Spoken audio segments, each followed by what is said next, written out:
کام اللہ کی طرف دعوت دینا تھا۔ آپ نے یہ کمر توڑ بار گراں اپنے کندھوں پر کسی دباؤ کے بغیر اٹھا لیا۔ یہ بوجھ تھا، اس روئے زمین پر امانت کبریٰ کا بوجھ، ساری انسانیت کا بوجھ، سارے عقیدے کا بوجھ، میدانوں میں جہاد اور دفاع کا بوجھ۔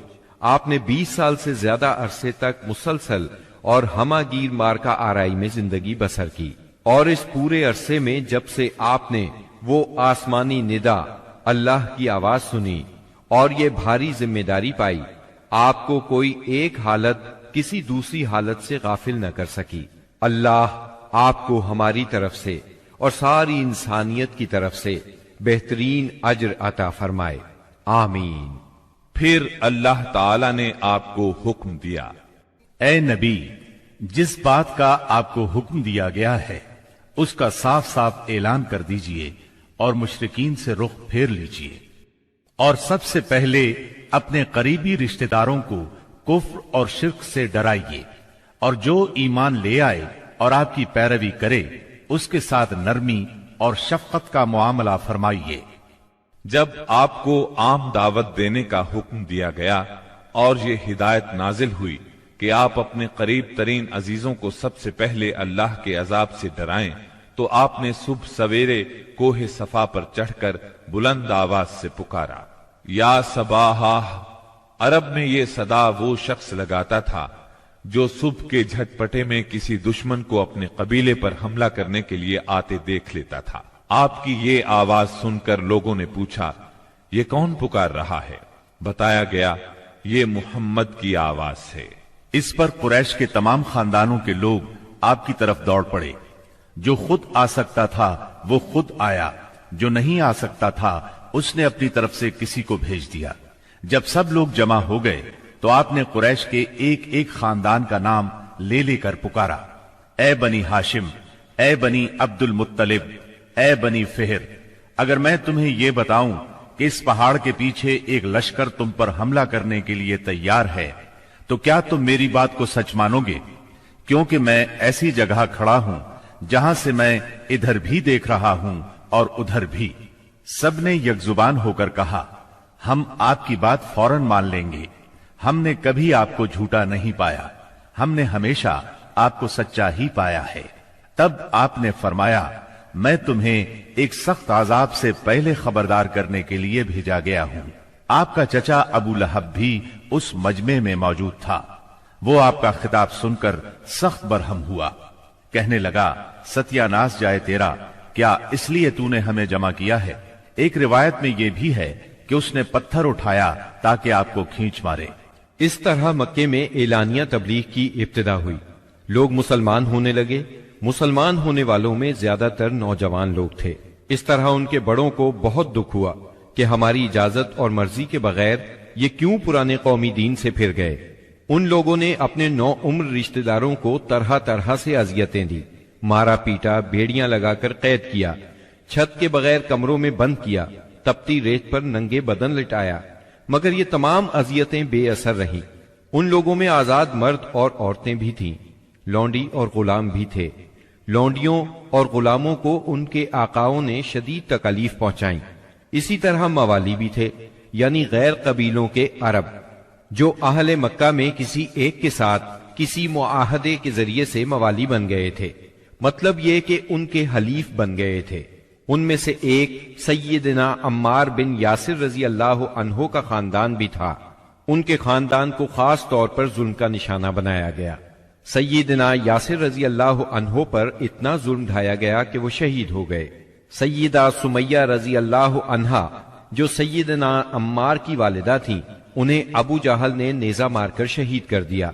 یہ اسلام میں پہلی شہید خاتون ہیں۔ جلد ہی قرآن کریم میں بت پرستی کے خلاف سخت آیات نازل ہوئیں۔ مثلا سورہ انبیاء کی آیت 98 میں ارشاد ہوا، کافرو، اس روز تم اور جن کی تم اللہ کے سوا عبادت کرتے ہو دوزخ کا ایندھن ہوں گے اور تم سب اس میں داخل ہو کر رہو گے۔ بے شک تم اور وہ بت جن کو تم اللہ کے سوا پوجا کرتے ہو سب دوزخ کا ایندھن ہوں گے اور تم سب اس میں داخل ہو کر رہو گے۔ اس پر مشرکین کے ظلم و ستم میں اور شدت آ گئی۔ آپ کی ذات کے خلاف اور اسلام کے حلقے میں داخل ہونے والوں کے خلاف تیزی آ گئی۔ خاص طور پر ابو جہل اور ابو لہب نے انسانیت کی حدود پھلانگ ڈالی۔ علانیہ تبلیغ کے بعد نبی صلی اللہ علیہ وسلم نے حرم میں اس طریقے سے نماز شروع کر دی جو اللہ تعالی نے آپ کو سکھایا تھا، اور یہی وہ چیز تھی جس سے قریش نے پہلی مرتبہ محسوس کیا کہ آپ کسی نئے دین کے دعوے دار ہیں۔ اس پر ابو جہل کی جاہلیت اور بھڑک اٹھی۔ اس نے آپ کو دھمکانا شروع کر دیا۔ آپ سے سخت لہجے میں کہا، حرم میں اس طریقے سے عبادت نہ کریں۔ پھر ابو جہل نے قریش کے لوگوں سے پوچھا، کیا محمد تمہارے سامنے زمین پر اس طرح اپنا منہ ٹکاتے ہیں؟ ان لوگوں نے کہا ہاں۔ اس پر اس نے کہا، لات اور عزا کی قسم، اگر میں نے اسے اس طرح نماز پڑھتے دیکھ لیا تو میں اس کی گردن پر اپنا پاؤں رکھ دوں گا اور اس کا چہرہ زمین پر رگڑ دوں گا۔ پھر ایسا ہوا کہ اس نے آپ کو نماز پڑھتے دیکھ لیا۔ وہ فوراً آپ کی طرف لپکا۔ وہ اپنے اعلان کے مطابق آپ کی گردن مبارک پر اپنا ناپاک پاؤں رکھنا چاہتا تھا کہ اسی وقت لوگوں نے اسے گھبرا کر خوف زدہ انداز میں پیچھے ہٹتے دیکھا۔ وہ اپنے منہ کو کسی چیز سے بچانے کی کوشش کر رہا تھا۔ لوگوں نے اس سے پوچھا، تجھے کیا ہوا؟ اس طرح پیچھے کیوں ہٹایا؟ اس نے کہا، میرے اور اس کے درمیان اچانک آگ کی ایک خندق اور کوئی ہولناک چیز تھی اور کچھ پر تھے۔ اس کی یہ بات کسی نے آپ کو بتائی تو آپ نے فرمایا، اگر وہ میرے قریب پھٹکتا تو فرشتے اس کے چیتھڑے اڑا دیتے۔ سیدنا ابن عباس رضی اللہ عنہ سے روایت ہے کہ رسول اللہ صلی اللہ علیہ وسلم مقام ابراہیم پر نماز پڑھ رہے تھے۔ ایسے میں ابو جہل کا ادھر سے گزر ہوا۔ اس نے کہا، اے محمد، کیا ہم نے تمہیں اس سے منع نہیں کیا تھا؟ یہ کہہ کر وہ آپ کو دھمکیاں دینے لگا۔ جواب میں آپ نے بھی اسے سختی سے جھڑک دیا۔ اس پر اس نے کہا، اے محمد، تم کس بل پر مجھے ڈراتے ہو؟ اللہ کی قسم، اس وادی میں میرے حمایتی سب سے زیادہ ہیں۔ ایک دن کسی جگہ اونٹ ذبح کیا گیا۔ ابو جہل نے عقبہ بن ابی معیط کو بھیجا کہ جا کر اوجھڑی اٹھا لائے، اور جب آپ سجدے میں جائیں تو اس کو آپ کی پیٹھ پر رکھتے۔ اس نے ایسا ہی کیا۔ وہ اس قدر وزنی تھی کہ آپ سجدے سے سر نہ اٹھا سکے۔ سیدہ فاطمہ رضی اللہ عنہا اس وقت بچی تھیں۔ انہیں اطلاع ملی تو وہ دوڑی آئیں اور اس غلیظ بوجھ کو آپ کی کمر مبارک سے اتارا۔ سیدنا عمرو بن عاص چشمدید واقعہ بیان کرتے ہیں۔ ایک روز نبی اکرم صلی اللہ علیہ وسلم خانہ کعبہ میں نماز پڑھ رہے تھے۔ عقبہ بن ابی معیط آیا۔ اس نے اپنی چادر کو لپیٹ دے کر آپ کی گردن مبارک میں ڈال دیا اور بل دینے لگا۔ جب اس نے بل پر بل دیے تو آپ کی گردن مبارک بھنج گئی۔ آپ اسی طرح اطمینان قلب سے سجدے میں پڑے رہے۔ اتنے میں سیدنا ابو بکر صدیق رضی اللہ عنہ وہاں پہنچ گئے۔ انہوں نے دھکے دے کر عقبہ بن ابی معیط کو ہٹایا اور ان سے فرمایا، کیا تم ایک ایسے شخص کو مارتے ہو اور صرف اس جرم میں کہ وہ کہتا ہے میرا پروردگار اللہ ہے اور وہ تمہارے پاس روشن دلائل لے کر آیا ہے؟ ان کے ایسا کہنے پر چند شریر سیدنا صدیق اکبر رضی اللہ عنہ پر ٹوٹ پڑے اور انہیں خوب زد و کوب کیا۔ انہی واقعات پر سورہ علق کی آیات 6 تا 19 نازل ہوئی۔ ہرگز نہیں، انسان سرکشی کرتا ہے اس بنا پر کہ وہ اپنے آپ کو بے نیاز دیکھتا ہے، حالانکہ پلٹنا یقیناً تیرے رب ہی کی طرف ہے۔ تم نے اس شخص کو دیکھا جو ایک بندے کو منع کرتا ہے جبکہ وہ نماز پڑھتا ہو؟ تمہارا کیا خیال ہے اگر وہ بندہ راہ راست پر ہو یا تقوی کی تلقین کرتا ہو؟ تمہارا کیا خیال ہے اگر یہ منع کرنے والا شخص حق کو جھٹلاتا اور منہ موڑتا ہو؟ کیا وہ نہیں جانتا کہ اللہ دیکھ رہا ہے؟ ہرگز نہیں، اگر وہ باز نہ آیا تو ہم اس کی پیشانی کے بال پکڑ کر کھینچیں گے، اس پیشانی کو جو جھوٹی اور خطا کار ہے۔ وہ بلا لے اپنے حامیوں کی ٹولی کو، ہم بھی عذاب کے فرشتوں کو بلا لیں گے۔ ہرگز نہیں، اس کی بات نہ مانو اور سجدہ کرو اور اپنے رب کا قرب حاصل کرو۔ اور اسی سورت کی پہلی 5 آیات نازل ہونے کے بعد سب سے پہلے اسلام کا اظہار نبی کریم صلی اللہ علیہ وسلم نے نماز ہی سے کیا تھا۔ Thanks for watching. Don't forget to like, comment, share and subscribe to